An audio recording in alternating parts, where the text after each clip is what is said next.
Hello everyone, আসসালামু আলাইকুম। কী অবস্থা সবার, কেমন আছেন? আশা করি সবাই ভালো আছেন। আমার আরও একটি নতুন ব্লগে সবাইকে ওয়েলকাম। আজকে আমাদের একটি হলুদের ব্রাইড আছে, তো মেকআপটা অলরেডি আমরা কমপ্লিট করে ফেলেছি। এখন হেয়ারের কাজটা হচ্ছে। আর মেকআপটা কমপ্লিট করার আগে সবসময় যে কাজটা আমি প্রথমত ব্রাইডের করে থাকি সেটা হচ্ছে স্কিনটাকে একটু প্রিপেয়ার করে নেওয়া। তো অনেক সময় দেখা যায় ব্রাইড স্কিন প্রিপেয়ার করা তো দূরের কথা, দেখা যায় যে হেয়ার রিমুভ যে একটা বিষয় থাকে মেকআপের আগে, যেটা করতে হয় আইব্রাউ প্লাগ থেকে শুরু করে স্কিনে অনেক পরিমাণ পশম থাকে, সেগুলো একটু রিমুভ করা তো দূরের কথা, এমনিতেই চলে আসে। তো সেই মুহূর্তে আসলে মেকআপ করতে আমাদের অনেকটাই কষ্ট হয়। তো আমাদের আজকের ব্রাইডালের সেম সমস্যাই ছিল যে ওর পুরো স্কিনে মানে আলাদা যে ফেসিয়াল হেয়ার সেটা একদম বোঝাই যাচ্ছিল। তো ও আগে থেকে কোনো কিছুই করে নাই, না আইব্রো প্লাক করেছে না ফেসিয়াল করেছে। তো এই মুহূর্তে এই অবস্থায় আর কি করার, যেভাবে আসছে ওভাবে আমরা মেকআপ করে দিতে বাধ্য হয়েছি।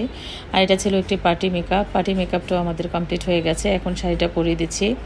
তো এই তো পুরো কাজটা কমপ্লিট হয়ে গেল। এই ছিল আমাদের আজকে হলুদের ব্রাইড অ্যান্ড পার্টি মেকআপ।